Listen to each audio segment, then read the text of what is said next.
मित्रांनो, जशी थंडी चालू झाली की नाही, आमच्या घरात ना सगळ्याले सर्दी खोकला चालू होते बरं. मग काय मला आतली जे केअरिंग मदर असते ना, ते होते जागृत है ना.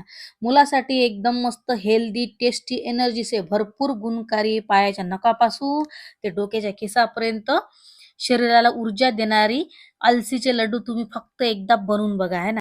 हे लड्डू मुलांसाठीच नाही तर घरातल्या सर्वांसाठी बहुगुणी आहेत बरं. सकाळी फक्त एक लड्डू जर तुम्ही खाल्ला ना, तर दिवसभर हा तुमचा थकवा ना एकदम छूमंतर होते बरं. मित्रांनो, आता तुम्ही करत असाल विचार, की चांगले लड्डू बनवायचे आहेत बुवा, चासणी बनवावी लागते, लई मेहनत घ्यावं लागते, टाईम बी जास्त लागते. तर काहीच टाईम लागत नाही बरं. एकदम बिलकुल सोप्या पद्धतीने जर केले ना, तर लवकरात लवकर हे लड्डू होतात, है ना.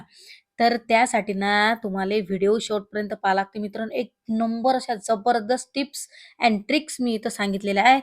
तर चला आता वेळ न करता मस्त आपण व्हिडिओ स्टार्ट करू. तर त्यासाठी मित्रांनो मी इथं ना 200 ग्रॅम हे अळशीच्या बिया घेतल्या. तुम्ही 300 ग्रॅम, 400 ग्रॅम बी तुम्ही घेऊ शकता आहे ना. तुम्ही सामान वाढवू शकता आहे ना. तर मित्रांनो, या अळशीचे फायदे ना एक नंबर फायदे आहेत बरं. याचे जर तुम्ही लड्डू बनवून खाल्ले ना, तर मेन म्हणजे हृदय निरोगी राहते, पचनक्रिया चांगली होते, वजन कमी होण्यास मदत होते, केसांसाठी ते रामबाण उपाय आहे बरं. तर याच्यामध्ये ना ओमेगा 3, फॅटी ॲसिड आणि फायबर्स भरपूर प्रमाणात असते बरं. तर चला आता काय घ्यायचं माहिती आहे का? इथे मी 100 ग्रॅम काजू बदाम हे मिक्स करून घेतले आहे ना, 100 ग्रॅम घेतले. तुम्ही जास्त बी घेऊ शकता, तसं काही नाही. मित्रांनो, काजू बदाममध्ये ना फायबर, प्रथिने आणि खनिजे हे जास्त प्रमाणात असतात बरं. यामुळे ना आपले स्नायू बळकट होतात. त्यासाठी ना मस्त काजू बदाम खात इथे ना मी फुटाणे घेतले 50 ग्रॅम आहे ना. तर तुम्ही जास्त बी घेऊ शकता. बाजारातनी मस्त भेटून जातात बरं. तर हे फुटाणे खाल्ल्याने आपले हाडं मजबूत राहतात, रोगप्रतिकार शक्ती वाढते, रक्तातील साखरेचं प्रमाण आहे ना एकदम नियंत्रित ठेवते बरं. तर मित्रांनो, फुटाण्यामध्ये ना प्रथिने, फायबर, कॅल्शियम, लोह, जीवनसत्वे भरपूर प्रमाणात असतात बरं. त्यासाठी मस्त फुटाणे खात जा आणि यानं ना आपले हाडं बी लय मजबूत राहतात बरं. तर मित्रांनो, इथं मी 50 ग्रॅम डिंक घेतला. तर या डिंकाचे ना अनेक फायदे आहेत बरं. हाडे, सांधे मजबूत ठेवते, कंबर बी दुखणे कमी करते. तर खास ना महिलांसाठी तर हे एकदम बहुगुणी ठरते बरं. कारण मुलं झाल्यानंतर आहे ना, आमच्या महिलाची कंडिशन लय बेकार होते. कारण हात-पाय दुखणे, कंबर दुखणं, लय साऱ्या अशा बिमाऱ्या लावून घेत असतो बरं आम्ही. तर त्यासाठी ना खास म्हणजे हे डिंक तुम्ही लड्डूमध्ये टाका आणि थंडीच्या वेळेस ना हा डिंक ना लय मस्त उष्णता देते बरं, असं मस्त गरम. तर चला आता मस्त कढई ठेवू, गॅस ऑन केला. आता हे अळशीच्या बिया आहेत ना मस्त व्यवस्थित भाजून काढू आपण आहे ना. तर याच्यामध्ये तेल टाकायची गरज नाहीये, कारण या अळशीच्या बियात ना तेल असते, तर त्यामुळे याच्यात तेल टाकायची गरज नाही. तर व्यवस्थित मस्त स्लो फ्लेमवर हे आपल्याला भाजून काढायचे अळशीच्या बिया. मित्रांनो, या अळशीच्या बिया ना आमच्या स्त्रियांच्या आरोग्यासाठी ना एक नंबर उपयोगी ठरतात बरं. अळशीमध्ये भरपूर प्रमाणात ओमेगा 3, ओमेगा 6 फॅटी ॲसिड असते. तर यामध्ये मित्रांनो protein, fibre, vitamin C, E, K, B complex, magnesium, phosphorus, calcium, iron, zinc, copper, selenium याचं ना भरपूर प्रमाण असते. त्यामुळे ना आपल्या शरीरासाठी हे ना लयच चांगलं असते बरं. तर मित्रांनो, मस्त वास येईपर्यंत खरपूस अशा मस्त हे अळशीच्या बिया मस्त भाजून घेतल्या, एका प्लेटमध्ये काढून घ्यायच्या बरं. तर आता थोडंसं तूप टाकलं. तूप गरम झाल्यानंतर मस्त बदाम, काजू हे आपण मस्त व्यवस्थित स्लो फ्लेमवर मस्त खरपूस भाजून घेऊ आहे ना. तर मित्रांनो, बघू शकता बदाम, काजूचा कलर थोडासा असा मस्त हलका झाला आणि मस्त स्लो फ्लेमवर हे भाजले गेले. तर आता हे भाजून झाले, मस्त काढून घेऊ एका प्लेटीत. आणि जे कढईतनी तूप राहिलं ना, तर ते तूप ना थोडंसं आणखीन गरम होऊ द्यायचं आणि तेव्हा हा डिंक टाकायचा आहे ना. थंड्या तुपात जर समजा तुम्ही टाकला, तर तो जास्त फुलत नाही बरं. तर त्यासाठी ना गरम-गरम असं तूप पाहिजे. तरच हा डिंक ना मस्त असा 3-4 पटीनं फुगते आहे ना. तर मस्त फुगून तयार झाला. तो बी एका प्लेटीत मस्त काढून घेऊ. तर मित्रांनो, इथं ना मी 150 ग्रॅम मस्त खोबरं घेतलं. खोबरं व्यवस्थित खिसून घेतलं बरं. जी आपली जाडीवाली खिसणी असते ना, त्यानं मस्त खिसून घ्यायचं, जास्त बारीक करायची गरज नाही. तर मस्त स्लो फ्लेमवर हे मस्त खोबरं आपल्याला मित्रांनो खोबरं खाल्ल्याने ना रोगप्रतिकार शक्ती वाढते, पचनक्रिया सुधारते, त्वचा बी चांगली ग्लोईंग राहते. खोबऱ्यामध्ये प्रथिने, जीवनसत्वे, लोह, कॅल्शियम, मॅग्नीज, सेलियम आणि फायबर सारख्या अशा अनेक पोषक तत्वांना हे भरलेलं असते खोबरं. तर खोबरं तुम्ही खात जा आहे ना. खोबरं चांगलंच असते शरीरासाठी आपल्या. तर मस्त खरपूस असं हे खोबरं भाजून घ्यायचं स्लो फ्लेम. मित्रांनो, खोबरं भाजून झालं. तर आता हे ना एका मस्त भांड्यात काढून ठेवायचं आहे ना. नाहीतर कढईत जर तुम्ही ठेवसाल ना, तर आणखीन ते जळून जाईल. तर त्यासाठी ना प्रत्येक जे आपण वस्तू मस्त भाजल्या ना, ते काढून ठेवायच्या एका प्लेटमध्ये वेगवेगळ्या आहे की नाही. तर आता काय करायचं, जे अळशीच्या बिया होते का नाही मस्त भाजून घेतल्या आपण, ते आता मस्त थंड्या झाल्या. तर आता मस्त मिक्सरमधून काढून घेऊ आहे ना. तर बारीक असं काढून घ्यायला लागते बरं, असं भगर भगर थोडंसं असं मस्त भगर भगर तुम्ही बघू शकता. असं मग थोडंसं भगर भगर असं काढून घेतलं मिक्सरमधून. लवकरात लवकर होते, 1 मिनटात बिलकुल हे झालं. तर आता एका एक प्लेटमध्ये काढून घेऊ. असंच एक एक करून ना आपण सगळं ॲटम मस्त मिक्सरमधून काढून घेऊ. तर आता डिंक, बदाम, काजू हे बी मस्त एकत्र करून काढून घ्यायचं आहे.